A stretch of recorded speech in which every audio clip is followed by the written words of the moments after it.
All right, good morning, everybody. Good morning. Good morning.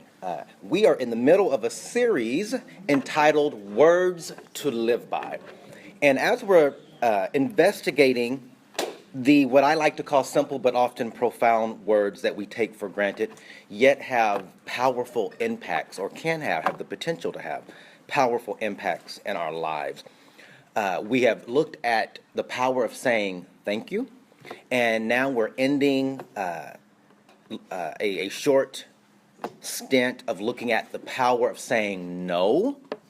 And then next we'll move into the power of saying yes. We'll look at the power of saying I'm sorry. And of course, we'll end with the power of saying I love you. Simple yet profound words. Today, let's turn our attention, and I want to give a shout out to Steve, who brought me some brand new markers. So if it's the simple things, Steve, right? The simple things. So last week, I think I went through about 4 or 5 up here, and none of them worked. So, it was a little selfish of him. He said he got tired of squinting, trying to see the faded marker on the board. So I bought some, but they've been in my car for 2 weeks. no worries. We'll go through them. Okay? So thank you, Steve. Let's turn our attention today to Ecclesiastes. I'm not going to even work with it. Third chapter. It's too much. All that Greek I have to write up here? No. It's going to go with ECCL. Okay, so Ecclesiastes, the 3rd chapter, and let's look at the first 8 verses. Of course, I like to read from the Message translation for clarity and understanding.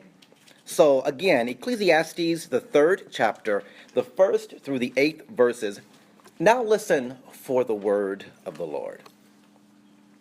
There's an opportune time to do things, a right time for everything on the earth, a right time for birth and another for death, a right time to plant and another to reap, a right time to kill and another to heal, a right time to destroy and another to construct, a right time to cry and another to laugh, a right time to lament and another to cheer, a right time to make love and another to abstain, a right time to embrace and another to part, a right time to search and another to count your losses, a right time to hold on and another to let go.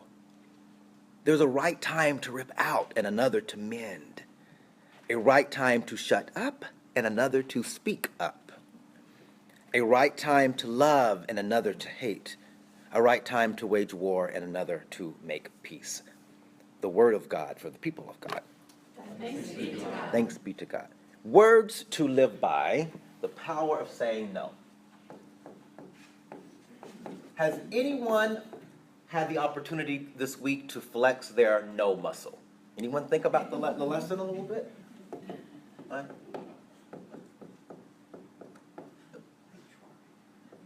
there we go. Of saying no. Anyone flex? Anyone think about the lesson maybe a little from last week? Think about the power of saying no. In fact, the Sunday school class is not just in this room. As you know, I will take the audio here, turn it into a YouTube link, and sometimes I'll even share it with other people. And so I've had a couple of people say to me that, you know what, that power of saying no, I listened to that, and I really enjoyed that. So, this Sunday school class is going across the country to people, going viral, right? To people here, of course, and who can't make it, but also to persons who have never stepped foot into the church because they live in other parts of the country. So, hooray for Spirit Sunday School class. Jerry, I saw your hand. You had an opportunity to flex the no muscle this week? I have to flex the no muscle all the time at work because I now work part-time and they still, after 2.5 years, have not got the message. So every time they ask me to do extra or whatever, I have to just say no. And it was real hard in the beginning, but it's become very easy. Fantastic. Caroline, I saw your hand. Yeah, I hate to say it, but I I firmly say no. When my boss wanted me to move to a seat that was with my back to the bully, and I said no, very politely, and he tried to therefore strong-arm me and kind of bully me, and I said, no, let's take it to the director. And he backed off, and he said, okay, fine, I'll move you somewhere else. But I stood firm, I didn't raise my voice, I was very mature about it, and I wasn't going to budge. Okay. We're going to talk about, and that's very good. What you did was very good. And we're going to talk about, at the end of the lesson, some practical strategies of how to say no to help us, for those of us that struggle a little bit with that. Yes, John? I didn't quite say no. I was speaking to my youngest daughter, and she has two daughters, and I was telling her to not enable my granddaughters, effectively telling her to say no. And this was really strange. When it was all over we had a long conversation. She sent me a picture. She was taking notes as I was speaking, and the notes were on a phone book. So she sent me back a picture of the notes of the comments that I made, and on no, a number of times. Okay. Fantastic. Fantastic. Now, let's get one thing clear. Last week, we did discover that the power of no is really the ability to set boundaries. However, what I want to make clear is that we're not promoting narcissism, nor are we promoting a self-centered existence. I've lifted this story before, but allow me to lift it again. The staff at a local United Way office realized that it had never received a donation from the town's most successful attorney. The person in charge of contributions called him to persuade him to contribute.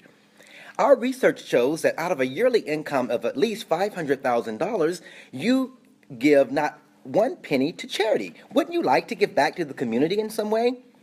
The lawyer mulled this over for a moment and replied, first, did your research also show that my mother is dying after a long illness and has medical bills that are several times her annual income? Embarrassed, the United Way representative mumbled, no. Or, the lawyer continued, that my brother, a disabled veteran, is blind and confined to a wheelchair. The stricken United Way representative began to stammer out an apology, but was interrupted when the lawyer added, or that my sister's husband died in a traffic accident, the lawyer's voice rising in indignation, leaving her penniless with 3 children. The humiliated United Way representative, completely beaten, said simply, I had no idea. On a roll, the lawyer cut him off once again. So, if I don't give any money to them, why should I give any to you?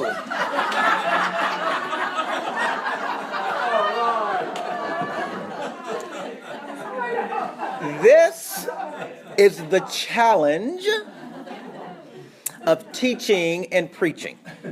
Because I'm well aware that when I stand in front of a group of people, I am speaking to different people in different places. And while some of us have a hard time saying no, others ought to try saying yes a little more often. Right? So I know we're a little bit of everyone in the same room. So again, I want to be clear that we're not promoting selfishness, but we are clearly establishing our sense of individuality and authenticity. The paradox in this is found in balancing the scriptures that tell us to give ourselves away and to take up our cross with those that teach us to love our neighbors, but even as we love ourselves. I'm a firm believer that if someone, i.e. you or me, cannot find love for ourselves, and find love and find ways to be loving to ourselves, that we're not as effective in loving other people. And so it's really a balancing, it's a paradox, which we've talked about in this class before, but it's a balancing act that just the way, and I'm sure many of us, if not all of us, have experienced that sense that you love someone, whether it's a family member, a spouse, a child, and you just love them unconditionally. You know they're flawed, you know they're not perfect, but you just love them, and you want the best for them. How many of us, however, have that same kind of love for ourselves? Where flaws and all. That even in raising kids, and I can't remember the ratio, some of our counselors and therapists in the room could maybe help us. But for every critique of your child, you're supposed to offer so much praise. You know, is it 10 to 1 or something? 7 to 1 to 5. 1 to 5? Okay, 1 to 5. So for every pull up your pants, comb your hair, wash your face, do your homework, you know, you're supposed to say, you did a great job on that. Oh my gosh, that's just fantastic. You're so good at that. Just think if we did 1 to 1 in ourselves. For every critique we give ourselves, if we could at least offer something that's right about ourselves and good about ourselves and what we do well, not always what we do poorly. Just think of the kind of self-esteem and confidence we could have in the world if we loved our neighbor as we loved ourselves. So that passionate, unconditional love we have for our children or our family members or our friends or whomever in our life, if we had that same kind of passionate love for ourselves, that when we could look in the mirror, for everything we go, we could go, yeah. Right? No is both the tool and the barrier by which we establish and maintain the distinct perimeter of the self. No says, this is who I am, this is what I value, and this is what I will and will not do. It's getting clear about who we are in the world. It's about being clear about this is how I choose to act. And although we love others, we give to others, we serve others, we cooperate with others, and we even please others. There's nothing that makes me happier than being able to put a smile on someone's face and knowing I helped them out. All of that is fantastic, but we must remember that we are always and at the core distinct and separate selves.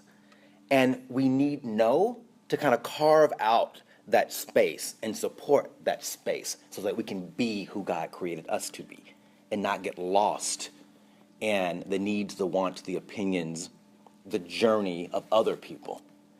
I have a sneaky suspicion that that's why reality TV is so popular. I think it's incredibly popular because as a people, as a society, I don't think that we are incredibly happy with who we are. And instead of finding ways and owning, our life and finding ways to be happy with ourselves, we get lost in the drama of other people. It's a way to kind of numb ourselves and that's why I think we have celebrity worship in our culture, that we get so lost in the lives of other people because we're not that interested in what's going on, or maybe not that happy with what's going on in our own. That's just my sneaky suspicion. Has anyone ever felt squeezed, or if you had to carve out space for yourself in the world? Had to find space for who you were? Before I learned to say no. Yeah. Any middle children? How's it being a middle child? Do you feel squeezed sometimes? I notice that my daughter, although she's the only girl, she is sandwiched between boys. And sometimes and she does a really good job. I'm very proud of her. She does a good job of just kind of elbowing some space for herself, right? This is my room. This is, it's, my friends. Go. I don't want you with my friends, right? Because usually her older brother is trying to flirt with one of them. So it's like, go, right? She does a good job at just creating her, finding a sense of self. I'm proud of that. What is it like being a middle child? Is that an experience that's often engaged with middle children? Oh, yeah. First of all, it's always 2 against 1, It's been I think my most current situation is that I just moved in with my daughter, and carving a space out for myself there is more difficult than I felt carving it out with my 2 sisters. So, because I'm still the mother, but I'm not in a position of power anymore. So I think that's been my most recent experience. Fantastic. Anyone else want to add to that? Ever felt squeezed? Ever felt suffocated a little bit by friends, family, work, church, and you just couldn't really find a space for yourself? And you had to kind of carve that space out? I was the most strong-willed one in my family, so I didn't have trouble carving. I can't imagine. What happened? You're so meek and mild now. What happened? I don't understand. Saying no offers us the power to set boundaries. And within that understanding, last week we said that boundary setting does a few things for us.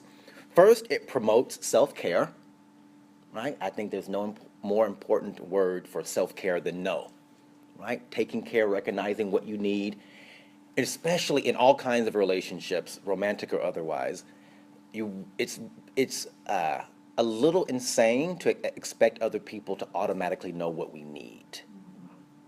And if we don't have the ability to communicate, this is who I am and what I need, then it's not really fair to hold other people accountable when you've not communicated it. And no helps us to do that. The second thing no does, it gives us permission to upset other people. It's really okay for other people to be upset with you. They'll live. I've learned that, yeah. That when someone gets upset with you, it's not the end of the world, you know. And if they are really committed to being in a relationship with you, if they really love you, they'll get over it. It'll pass, you know. But you have to be able to set boundaries, right, and say no. The third thing it does, it keeps us focused on our own journey and purpose. You had a destiny and a purpose before they had an opinion.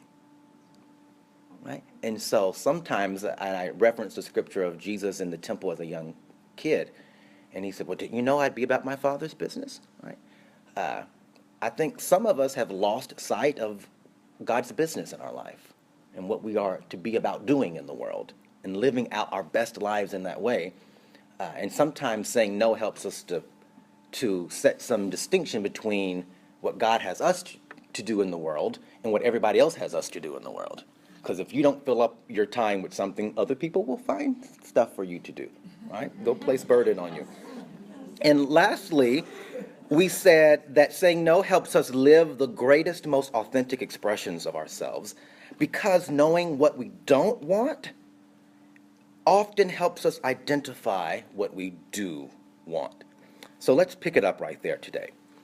Today, in addition to understanding boundary setting, I want to suggest that saying no also offers us the power of discernment. Ever heard that word? Discernment. It's kind of a churchy word, right? You don't often hear it outside of the church. Discernment is the ability to distinguish, determine, or differentiate what is best for our lives. I think that it's a key skill to have. It's a spiritual skill, it's an emotional skill, it's a mental skill to really figure out what is God calling me to do, what is right for my life. Now, today's scripture tells us that there is a time for, well, everything. However, it's incumbent upon us to discern what time it is in our own life and not spend any time comparing my time and season to someone else's time and season, right? While there's really a time for everything, there's different seasons in life, what can really trip us up is looking at someone else's life and what's going on in their life. And age has nothing to do with it. Just because we're the same age or not doesn't mean that our times or seasons should match in the same way. So what can really trip us up is not spending that time discerning. Okay, God, what season is it for me? What time is it for me? And instead looking at someone else's journey and going, oh, well, what time is it for them? Well, I need to match that in some way. Right? Think about retirement. Some persons feel like this is the time for me to retire.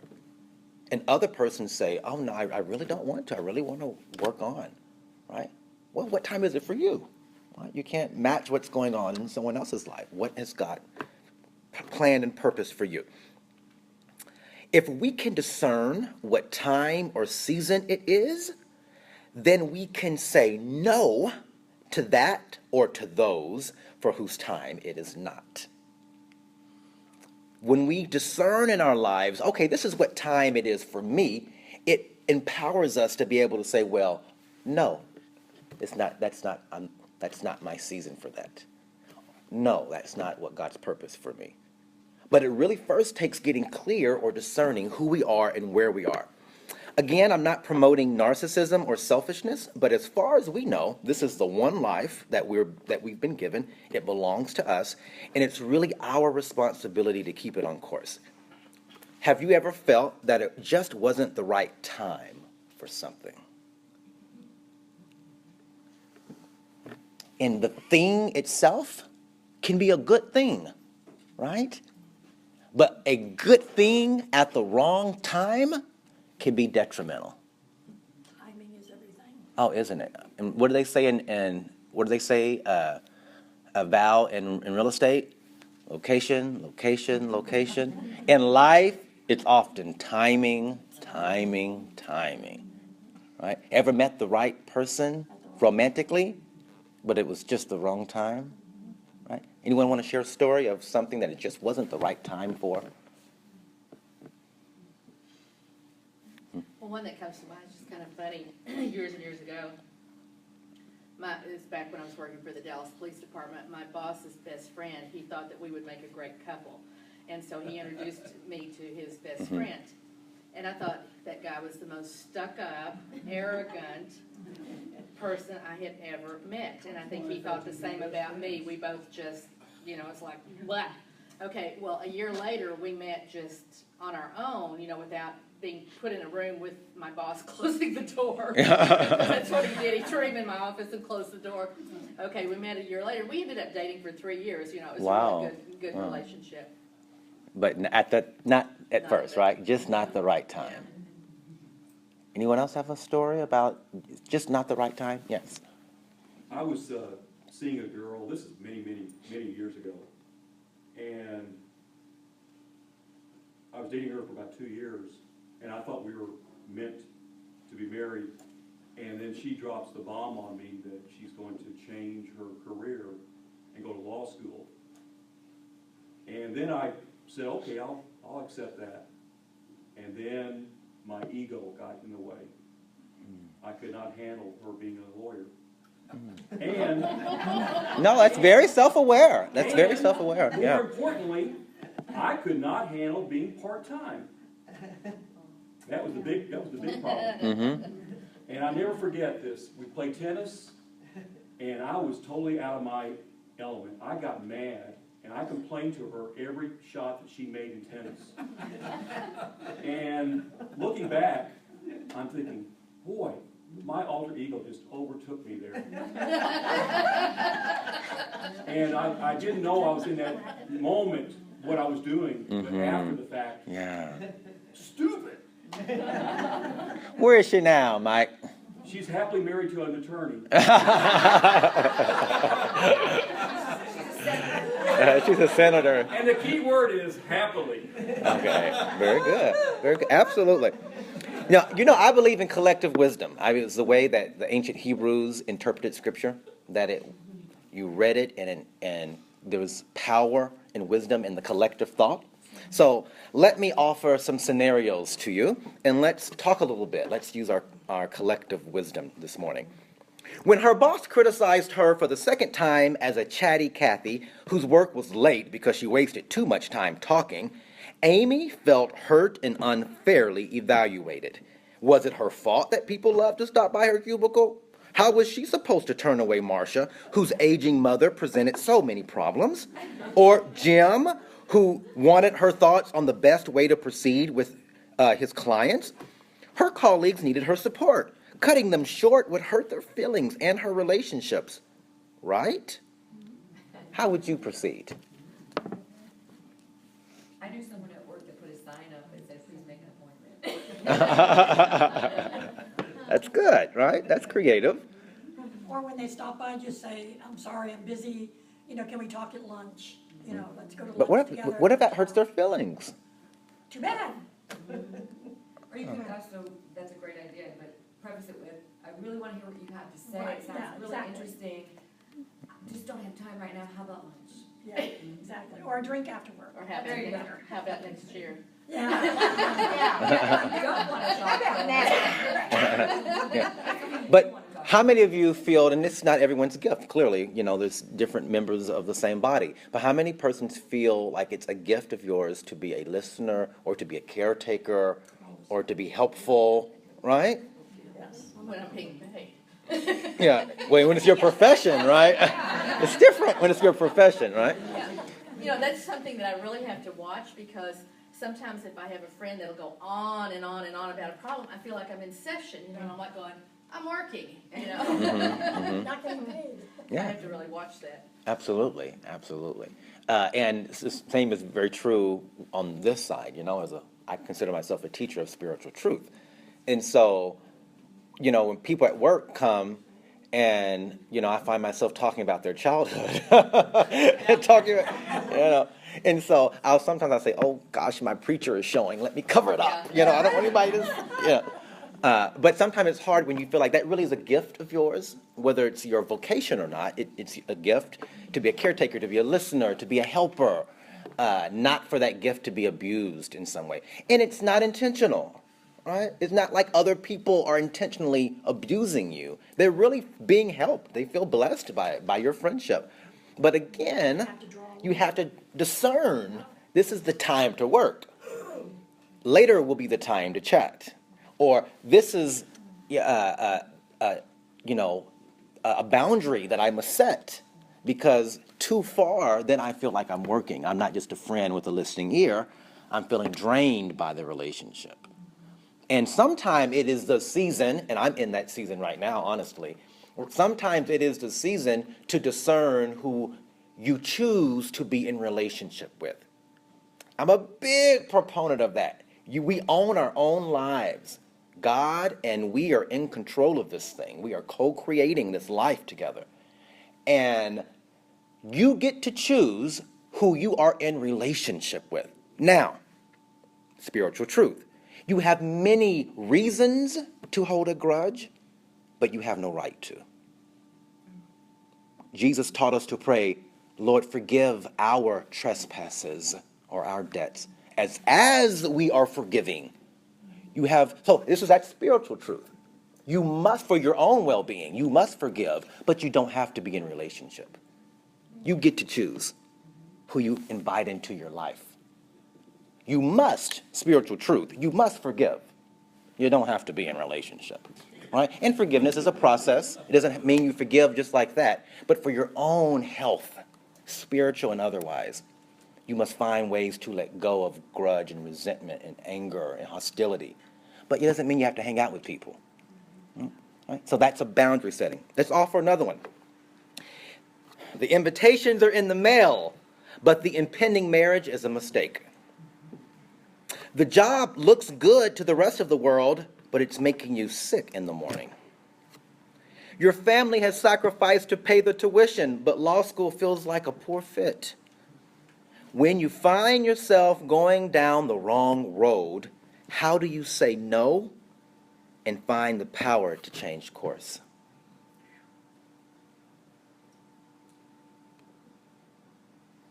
How do you do that? I pray. You pray a lot. Ever had a decision that you know you needed to make, and it's going to hurt other people, you feel like it's going to disappoint or hurt other people, but for your discernment now, for your life, for where you are, how do you find the strength to be able to make the decision? I think about every year when it gets close to Christmas time, in my counseling practice, I'll have clients come in and they'll be very, very despondent because it's the holiday season, because they have to go to their family. And some of these people were physically or emotionally or sexually abused by these people, hate them, don't want to ever be around them, but they feel the obligation because they're related by blood that they should go.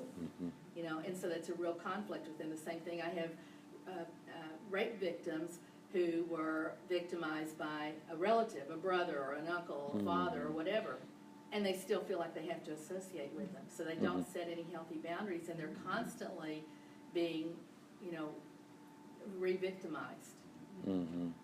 Yeah. Hard. Especially when you feel like it's going to hurt the other person. I have know of someone in the process of being married. And I don't really think she thinks this is a good idea, but they've been together so long. She has a child. And you can just see in her eyes, she knows this is not, but she feels somehow obligated because the invitations have been sent out.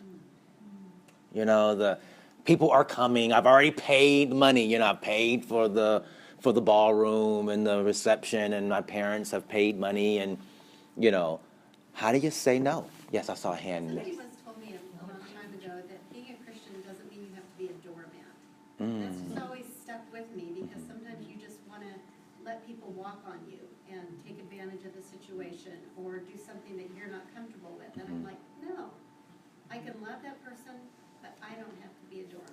And in fact, we often quench the spirit when we hear the voice of God going, I don't know about that.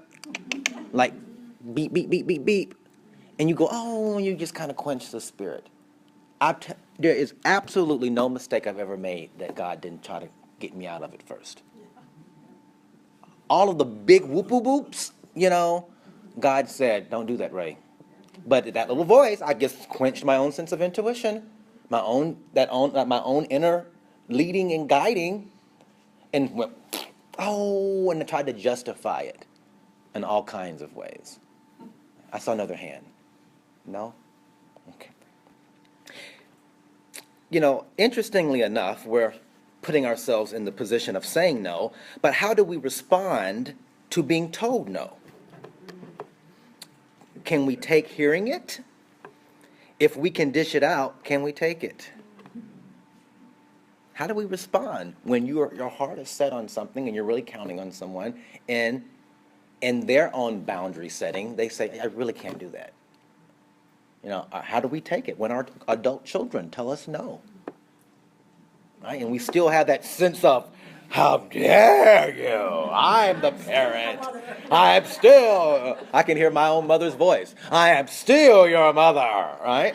How do you take being told no? Better or worse, you may be completely right, but it's the other person's life. It's their journey, and they have the right to be able to say no. How do we take it? Neuroscience has proven that our brains react more swiftly and intensely to negative situations, sending out greater surges of electrical response when hearing no than when hearing yes. And this is an evolutionary response to the negative, which was really designed to keep us out of trouble when danger appeared, but it doesn't always work best for our relationships today. So, in knowing this about the physical part of us, when we spiritually discern the time and what's best for our own life, here are some suggestions for unleashing the power of saying no. Number one, replace our automatic yes with, I'll think about it. So, baby steps, right? Remember what movie was it where Bob Murray said, baby steps, baby steps, baby steps, right? What about Bob? What a great movie, right? What a great movie. Baby steps. So the first, I'll pray about it. Absolutely, absolutely. So, an automatic, if we are the kind of person that when someone asks us to do something, we automatically say, well, sure, well, yes, of course, I'd be glad to. And then we go home and go, oh, man, you know, I don't have time for that. Why did I say yes to that commitment? I really don't have the energy, the resources, the time. Well, I just simply don't want to. And that's okay, too. The first baby step you might try is, if you're an automatic yes person, try to replace that language with, if it's work, I think about it, or if it's a place where it's appropriate, I'll pray about that. I'll pray about that. And I would add just one phrase after that is, and I'll get back with you. Mm-hmm. That way it's putting the ball in your court rather than them keep hounding you about it. Mm-hmm. Okay, and I'll get back to you, right? In other words, don't come asking me about it again. Back off. Leave me alone. Second suggestion. And that really does work, by the way, because that's how I got to learn to say no. I used to always have to say, I'll think about it, because I really couldn't say no. But now I can. Now you can. It's baby steps, right? Well, if you're in sales, then if someone says, I'll think about it, say, well, great, I'm glad to hear that. Exactly what is it you need to think about, and I'll help you, Yeah, that's right. That's true. Because sales are trained to be manipulative, right? To get to yes. In fact, I think there's a book on sales called Getting to Yes, right? So, yeah, absolutely. Soften your language. In order to soften your language, use the sandwich strategy. Do you know the sandwich strategy? You start out with a word of kindness or something positive. In the middle, you place a tactful no. Or instead of no, try, I'm not comfortable with that, or I'd prefer not, or I'd rather. Let's agree to disagree here, or that's a nice or good or interesting plan, but I won't be able to, right? So you say something positive. You place a tactful no, because scriptures teach us that we do all things in love, speak the truth in love, right? Not trying to hurt people. So a tactful no, and then of course you end it on a positive note as well. For example, you're a great person, simply charming. However, I don't think you and I have a romantic future. But I've so enjoyed the time we spent together. You really make me laugh. Right? That sounds, now rejection is rejection. What did John say? Mike's got his notes up. Wait a minute, John, what did you say first? What did you say? I said, that didn't really go over well. Men will not take rejection. Yeah, rejection is hard, no, but it's better than, you jerk, get out of my face. Right? It's better than that. Right? Yes, sir. That sounded like a Hallmark card to me. It's better than, are you kidding me? I could never see myself with you. Rejection is hard. Saying no is hard, whether you're receiving it or saying it. For some people, it is hard either way. Some people have thicker skin than others, and they can just bounce back. It doesn't crush them. But that's at least a little more positively said than, just cutting someone deeply. As I heard a pastor say once, the Bible's a two-edged sword. It'll cut you to the white meat.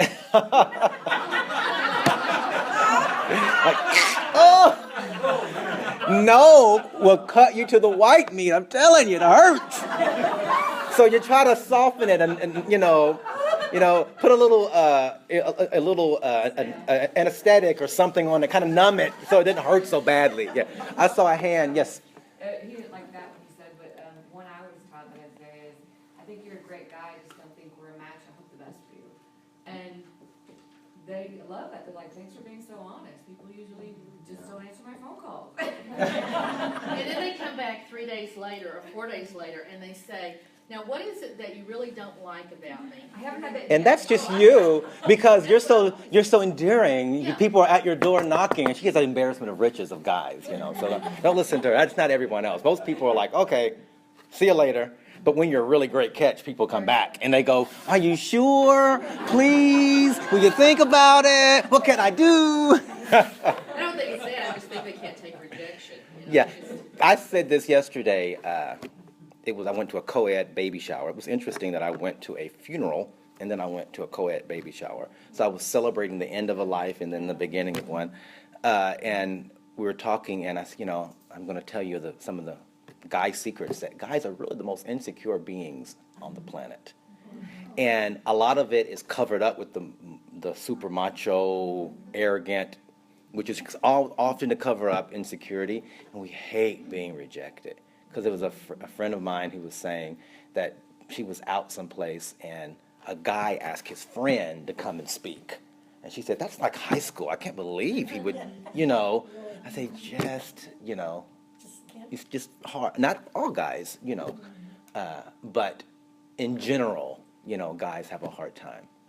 I saw a hand. Yes. Oh, Mary is speaking. She never speaks. Shh, quiet.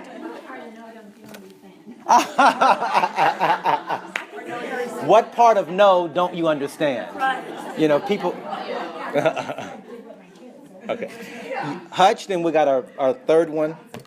Well, you were talking, I think I'd rather get the one you were talking about, that, hey, or no, I don't wanna have anything to do with you, forget the whole thing, and, it hurts like heck, but I'd rather go ahead and get it out of the way and move forward instead of these little Oh, pieces yeah. of guilt and hurt that last for weeks and weeks, just go ahead and get it up Yeah. front and And that's a very good point. Sometimes our inability to be, and this, where we're going with this next one here, to confidently say no is actually, can be more harmful and hurtful than a swift no.